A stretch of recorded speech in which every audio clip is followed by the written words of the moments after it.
So, 1947, the nation of India is born. But this isn't just one story. It's a story with two completely different sides. On the one hand, you have this immense tragedy, a violent, bloody division of a subcontinent. But at the exact same time, you have a flat-out miracle, the unification of hundreds of separate kingdoms into a single, cohesive nation. In this explainer, we're going to break down both of these incredible, simultaneous stories. So let's start with the man right in the middle of this storm, Sir Cyril Radcliffe. He was a top English lawyer, and he was picked for one very specific reason. He knew absolutely nothing about India. Seriously, he'd never been, never written about it, probably couldn't find Punjab on a map. And in a strange way, that neutrality made him the perfect guy for what was a totally impossible job. Okay, let's dive into this. For the British, the situation in India felt like they were sitting on top of a volcano about to blow. So their motto became, divide and quit. Get it done and get out, as fast as humanly possible. But that rush, as you'll see, would have absolutely devastating consequences. Right, so on June 3rd, 1947, Lord Mountbatten, who was the last viceroy of India, gets up and announces it. British India will be partitioned. And the job of actually drawing that border between the new nations of India and Pakistan, well, that fell to Radcliffe. Radcliffe was given just 5 weeks. 5 weeks to divide an entire subcontinent. He was working with maps that were totally out of date, census data that nobody trusted. And get this, he never once set foot in the actual villages or towns he was splitting into. And to make it even worse, his Indian advisors were completely deadlocked, which meant Radcliffe, all alone, had to make every single final fateful decision. Two major cities, Calcutta and Lahore, became these huge points of contention. Calcutta, well, that was pretty straightforward. It had a clear Hindu majority, so it went to India. But Lahore was tricky. It had a small Muslim majority, sure, but its whole economy and culture were really driven by Hindus and Sikhs. Radcliffe actually thought about giving it to India, but then he realized, wait a minute, without Lahore, the brand new country of Pakistan would be left without a single major city. So Lahore went to Pakistan. Okay, so let's look at how this abstract line, drawn in some quiet room in Delhi, unleashed total chaos on the ground. And here's the kicker. They kept the final border a secret until 2 whole days after independence. Think about that. On August 15th, millions of people were out celebrating freedom, and they didn't even know what country they were living in. So when that line was finally revealed on August 17th, it was a bomb blast. Suddenly, 10 million Sikhs and Hindus found themselves living in Pakistan's Punjab, and another 10 million Muslims found themselves in India's Punjab. They were forced to just abandon their ancestral homes, everything they'd ever known, sparking a mass migration on a scale humanity had literally never seen before. And this wasn't some peaceful, orderly exchange of people. No way. It was an eruption of unbelievable violence. A 55,000-strong military force was sent to keep the peace, and they were just completely overwhelmed. The most terrifying symbol of it all became these ghost trains. Trains that would pull into a station in total silence, filled with the bodies of massacred refugees. This chilling message here was found written on one of them. But believe it or not, while Punjab was burning, a totally different story was unfolding in the east. The British were terrified that Calcutta would be an even bigger bloodbath, but they had no troops to send. They basically needed a miracle. And that miracle had a name, Mahatma Gandhi. I mean, this slide just says it all, doesn't it? It's an incredible contrast.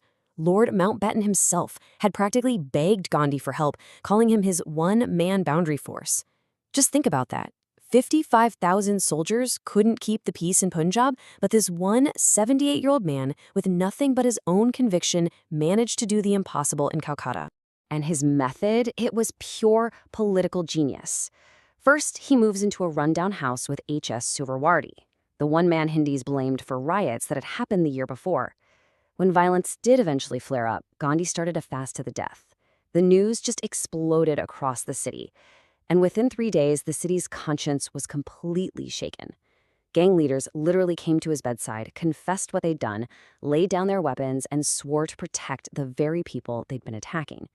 It became known as the Miracle of Calcutta. Now, at the very same time that the tragedy of partition is unfolding, there's this other, equally massive challenge taking place. See, the British weren't just leaving British India. They were also ending their protection over 565 independent princely states.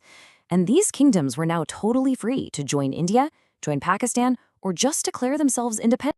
This was the absolute nightmare scenario. If all these states, and some of them were as big as countries in Europe, chose independence, the new map of India would look like a piece of Swiss cheese. You wouldn't be able to have a national army or a single currency. You wouldn't have a coherent country at all. So this colossal task of integration fell to two men, India's Home Minister Sardar Patel and his right-hand man VP Menon. Patel used this brilliant analogy, asking Lord Mountbatten to just deliver him a basket of apples, the 565 states, and he promised he'd take care of the rest. And their strategy was just a masterclass in negotiation. They offered the princes these generous deals to keep their fancy titles and their wealth, while also applying let's say, a healthy dose of political pressure. And it worked. By August 15th, pretty much all the states had signed on. But a few held out.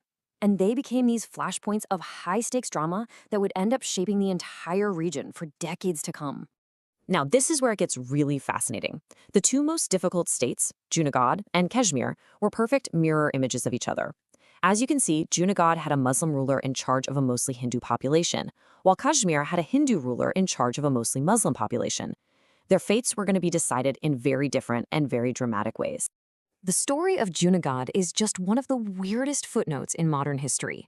Its ruler, the Nawab, was obsessed with his 2,000 dogs, and his advisors actually convinced him that India was going to poison his pets.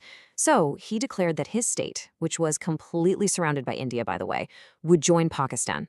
Well, Patel sent in the army, the Nawab sled to Karachi with his favorite dogs, and a vote was held. The result? 91% of the people chose India. Kashmir was way more complex. Its Hindu Maharaja, Hari Singh, was dreaming of making Kashmir an independent country, a Switzerland of the East. But in October 1947, Pakistan sent in tribesmen to invade and force him to join them. As they got closer and closer to the capital, Srinagar, a panicked Maharaja signed the accession to India in return for military help. Indian troops were airlifted in, and they secured the airport just hours before it was about to fall. The only reason they made it? The invaders had stopped to loot a town, a delay that arguably cost Pakistan the entire valley. Eventually, a UN ceasefire froze the battle lines, creating the line of control that still divides Kashmir today. So when we look back at 1947, it's so clear that India's birth wasn't just one story. It was two, playing out at the exact same time. And these are the twin foundations of the modern nation we see today. This one idea just perfectly captures the whole thing, doesn't it? On one side, you have the absolute tragedy of partition, a catastrophic failure of politics that caused so much suffering. And on the other, you have the miracle of integration, a stunning political achievement against all odds that actually forged a unified country from all those pieces. And that's what I want to leave you with, this final staggering thought.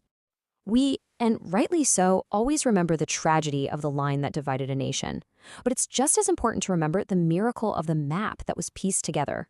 It really reminds us just how fragile and how truly remarkable the creation of a unified India really was.